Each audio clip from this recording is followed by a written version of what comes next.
Have you ever wondered how people initially get wealthy and stay wealthy?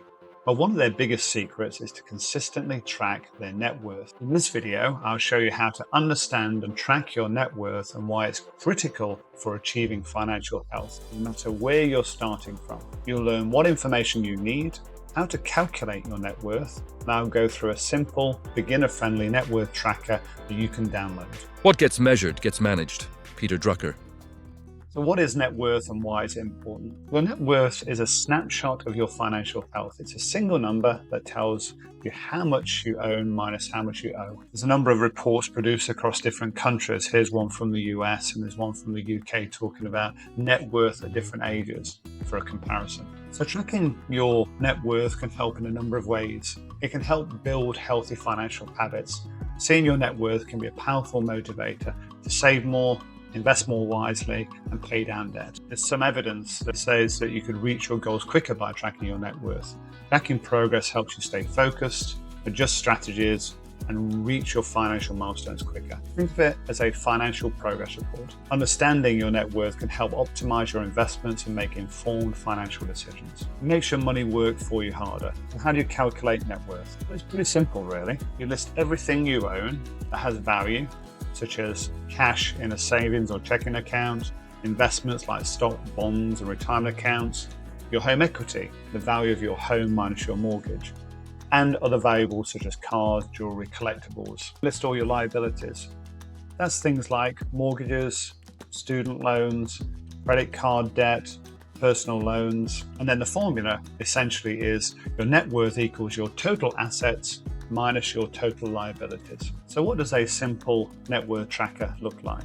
Well, let me show you an example and you'll be able to download this from the description below. So I've included a number of different templates within this Google Sheets. First, we've got a simple budget tracker and we've got an investment policy statement, which we can adapt. But the key thing we're looking at here is how to work out our net worth and how to track it. So there's a template in here. So if I go to net worth tab,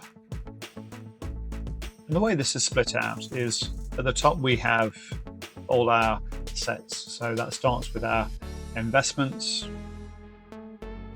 As we work down, we go to our liquid assets and then we go to our personal property. And within there, we've got a breakdown of the assets, which I'll come on to. And then below our assets, which we then sum up, we have our liabilities. And of course, then to work out our net worth, it's our total assets minus our total liabilities gives us our net worth. And I've thrown some numbers in here just to give examples, illustrations. And then below that, we include we copy those positions on a regular basis, I've said once a month, into this tracker. And then we'll see the progress against each of the types of assets, our liabilities, but also then our proportion and our distribution of those assets across our portfolio. Going to the top then, we start with our investment assets. I'm saying stock market investments initially with ISAs, general investment accounts, pensions. We got properties, if you've got any investment properties, and other types of investments. Now, many of these are dynamically created, and you'll see in here a way that you can add your own investments in here. So for instance, I've already included the FTSE All World ETF. We've got the ticker code here, and then the date that we invested, and where we see the boxes or where you actually input information. Where there are no boxes or cells that have got the border, then it's automatically worked out. Put in the purchase price, the number of shares, and we're using Google Finance then to draw in the price and then to give us the current value, which we then pull over to the right-hand side to allow us to sum up the position against the assets. And I've also got here FTSE All World, and you can see there's a few here. You've got Barclays and your general investment account, Vanguard Development World, and they all work in the same way. When it comes to pensions, it might be slightly different. So for instance, on pensions, I've drawn in a specific way of scraping the price, in this case from FT.com, to bring the the specific information in. Now, I've done a video on how you can do that, and I'll link that to this video. You can see that I've scraped the information there for the current price to give the value, and then again, that is dynamic and that will come through. And then you've got the Vanguard all cap, and I've done exactly the same, scrape the information from FTSE, and that happens automatically. And if you want to add a particular asset, then it's relatively easy to do. All I've done is copied a row here and put it in between. And if I just want to include some, let's say, Lloyd's shares, then you go to Google Finance, you'll type in Lloyd's, and you can see what you're after is the ticker from the top. So here we've got London, LON:LLOY.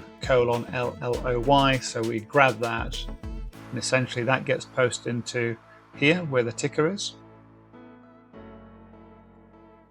And then it's as simple as if I just write Lloyd's there, so people are aware. The date invested would be, let's say it's today.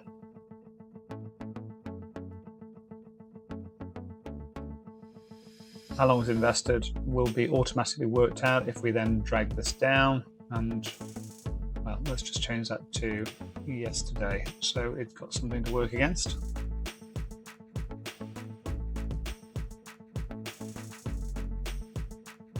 Purchase price, let's say it was £2,000, and number of shares, I don't know, I'm making this up to some degree, let's say 150 shares, but that'll be considered more than £2,000, I suspect. And then the current price. And what we're going to do is we're going to essentially pull this formula down, and it will automatically take the new ticker, London Lloyd's ticker.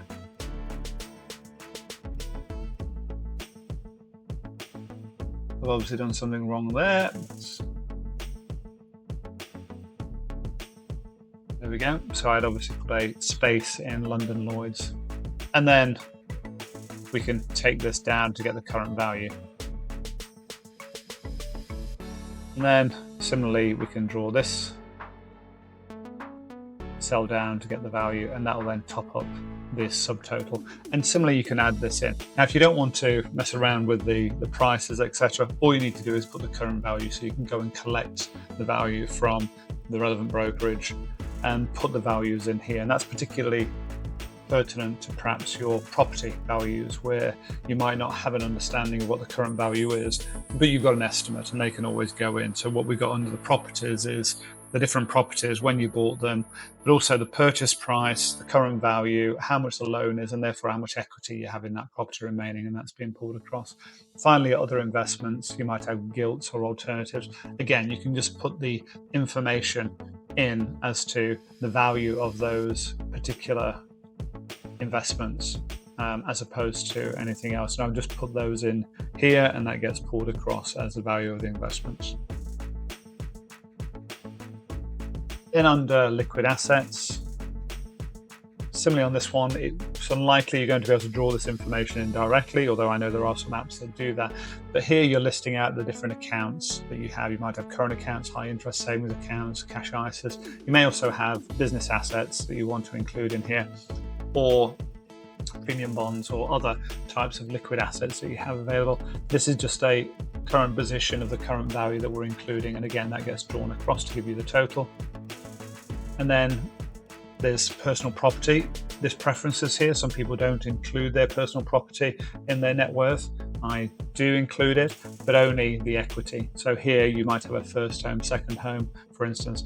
Again, purchase date, how long it's been owned, the purchase price, the current value, if there's any mortgage in the equity, and that gets drawn across. And then there might be other assets. So this is where we draw through any vehicles you may have, any chattels or any valuables you may have. And again, this is often just pulled through as current values, although there is space here for information about how long you've owned it if you want to work out a yield later on. This is all totaled up into a personal property total asset value. Then all of those assets are added together to give a total here, overall assets. Below that, then you have your liabilities. Now, what I've done, and you could do it a different way by including things like mortgages in liabilities in this section, but I tend to include the liabilities against properties within the assets section. It's just easier to view that all collectively and together when you do that, but you could of course drag it out and put it into this section. Here in the liabilities, you've got your debts, whether it be credit card, personal loans, overdrafts, etc. And what you've got is a little tracker here with your initial debt and the debt remaining. So it gives you a view of progress. And then any long-term debts you might have, like school loans or car loans. This then pulls through into a overall liabilities. And then, of course, if you take your liabilities away from your total assets, you get your current net worth.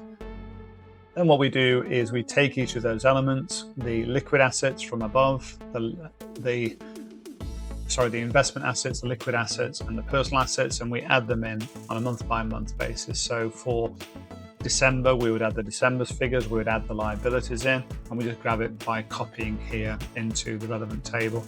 And then this will automatically work out the net worth, and these graphs will then update, and you'll get a quick update on what the increase, loss or gain may be against that net worth at the bottom. Like I said, it's a very simple template, but it's one of those things where if you start tracking your net worth over time, it can make a huge difference. It particularly identifies where your allocation is and where most of your investments are, so you can recalibrate your portfolio as you go forward. I hope you find it useful. Tracking my net worth was a game changer for me. It helped me make smarter decisions and make better investment choices. There's a starter for 10 in my downloadable free net worth tracker. It's in the description of the video below. And if you're looking for a beginner-friendly budgeting template, I've created one and it's accompanied by a video and it's in the link above. If you want to understand how to set your own investment policy statement, you can click on the link here and see how much of a difference that can make to your financial well-being. Don't forget to like this video and subscribe to the channel. I'd love to hear if you've got any comments on this video or more broadly on tracking your net worth.